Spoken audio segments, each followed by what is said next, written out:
Hi, welcome back to the Potsmoker's Bible. My name is Zion. I'm the author of the Potsmoker's Bible, which contains the prophetic book of Zion, which gives me my name, my people their identity, and us a nationality and a heritage. Now today we're talking about the ninth part of of chapter 17 of the Potsmoker's Bible, which is part which is chapter 14 of the book of Zion. This is the ninth part. It is hopefully the last part of the dissertation. I don't know. We'll have to wait and see. Anyway, it starts with Isaiah 9, 2 to 5, which is Zion 14, 55 to 58. The people who walk in darkness have seen a great light. They that dwell in the land of the shadow of death, upon them hath the light shined. Thou hast multiplied the nation, and not increased the joy. They joy before thee according to the joy of harvest, and as men rejoice when they divide the spoil. For thou hast broken the yoke of his burden, and the staff of his shoulder, the rod of his oppressor, as in the day of Midian. For every battle of the warrior is with a confused noise, and the garments rolled in blood. But this shall be with burning and fuel of fire. Isaiah 9, 2 to 5 depicts the moment that my people realize the truth about themselves. The people who walk in darkness have seen a great light. My people are known for being dark. Our clothes are dark.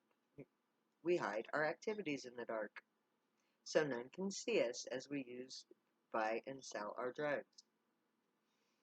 Our overall mood in public is dark and brooding. But at this moment, the darkness gives way to light, the light of truth. For me, that moment was the first time I realized that Isaiah 54 was talking about me. The awe and blinding light of that realization left me speechless for about a week. No words would come out of my mouth. Literally, I was so awed by my revelation, and so it will be for my people. The moment of divine revelation is like the ignition of a star. The truth is so bright that it blinds the mind and stills the body, and it takes time for the desperate mind to realize that salvation is at hand and the darkness of despair is transformed into the righteousness of glory. The moment of awakening is upon us. The drug users have been, for the most part, on a course of self-destruction. Drugs, when misused or abused, does kill. We routinely bring ourselves to the edge of death, mostly for the thrill of it.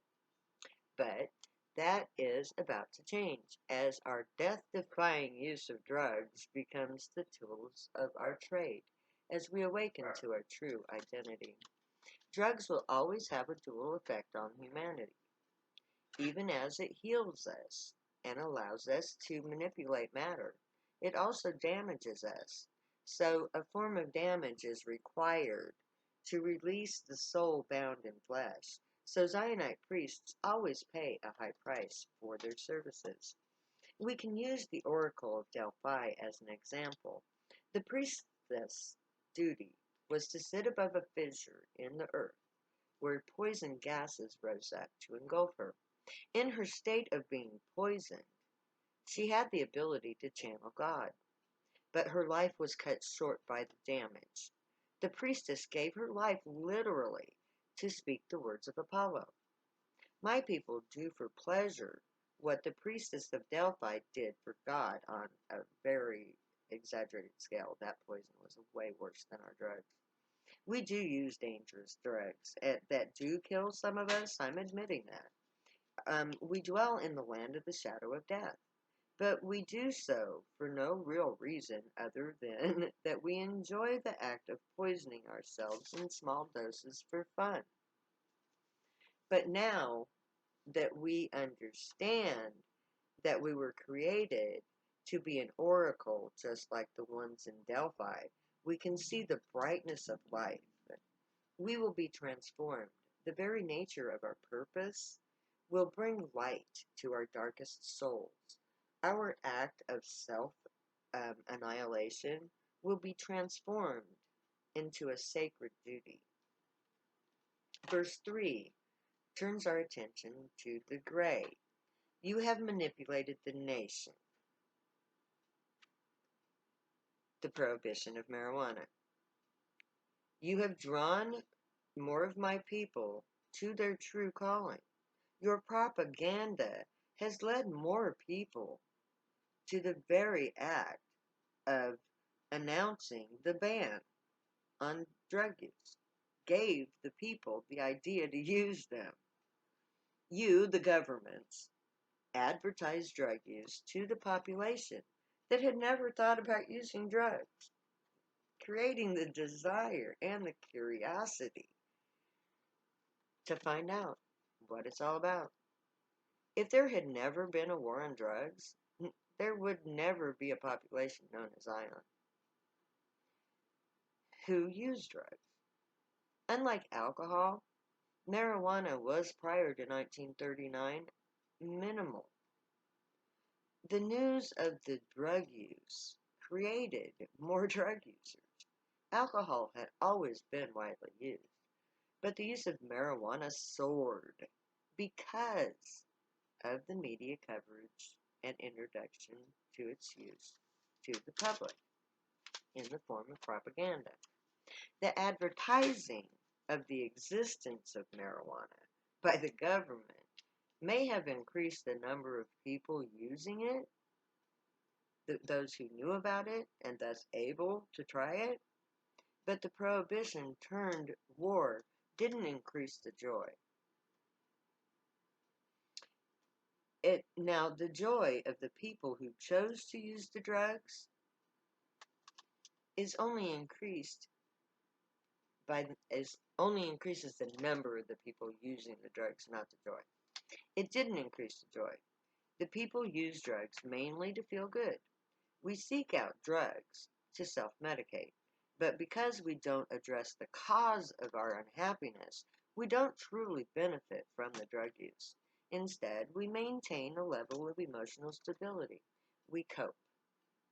Drugs make us feel good at first, but if we don't cure the cause of our unhappiness, the drugs can't cure it for us. Drugs can only maintain a certain level of relief. To increase the joy, we need to deal with all of the causes for the lack of joy. Drugs, especially marijuana, enhances the emotional states. They are tools to heal our emotions. Only when we are free of all negative emotions can we express joy truly. Our joy may be stunted by society, but we still find our joy in harvest. When we harvest our sacred plant, marijuana, and do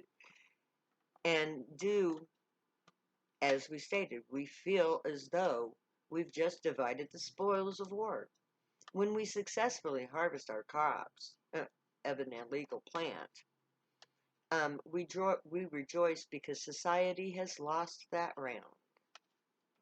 And when the gray come, they will not only have the means to protect us from our enemies, they will have the proof of genetics to override all objections. No human will be able to deny the proof of our very own DNA. The gray will give evidence of familial ties between gray and humans. And when they make official contact with the humans, all will change.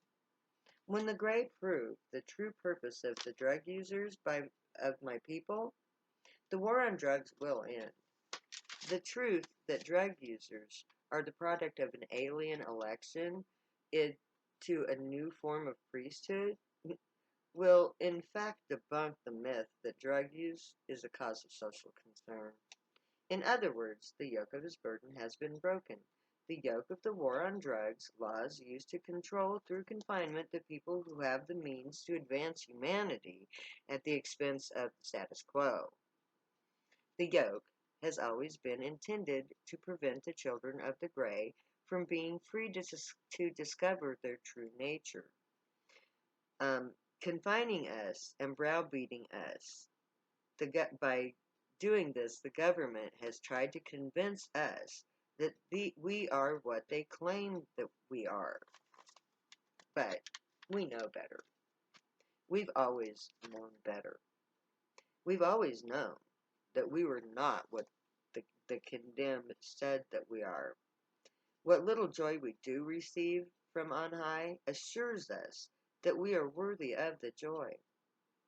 We're not what they claim we are. We don't treat each other as they treat all others. In other words, we enjoy life and each other. We enjoy peace and unity when we're together. We don't seek social norms, not of this society. And that is why the war on drugs can never be won by the government. The people of Zion are not criminals. The use of drugs doesn't harm society. The only reason the war on drugs is still going on is because the people of Zion have never tried to end it. The only way the governments can ever win the war on drugs is if the people using drugs either stop doing so or if the police just simply kill us all. Neither of those things will ever happen because we love our drugs and we will scream bloody murder every time one of us dies at your hands. All you have to do is watch the news every time the police kills one of us to know that I speak the truth. We won't stop getting high, but we won't let you kill us either. The war on drugs has already been lost because my people have already crossed the line of, I don't give a fuck. Because we no longer consider the weapons of war, guns and badges and laws against us, to be enough of a deterrent to stop us from defending ourselves and our right to exist. The tactics used against us are no longer a deterrent. It is no longer, it has become a battle cry. Black Lives Matter. Me Too. Both of these movements stem from the abuse of power that is across the board of this society. The war on drugs has created an abuse of power that crosses the line of drug use, and the abused have had enough. Up until now, the people of Zion have never defended ourselves. We let society treat us like criminals. We suffer in silence at the abuses of everyone around us. We hide our activities as if it were wrong. We let the state strip us of our property, our rights, our possessions, our families.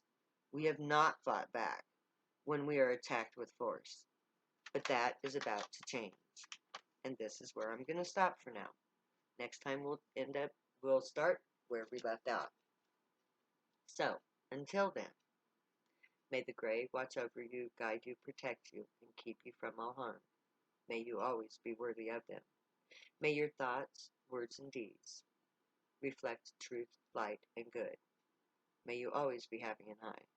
Know that I love you all, each and every one. I'll say later now, because I'll never say goodbye.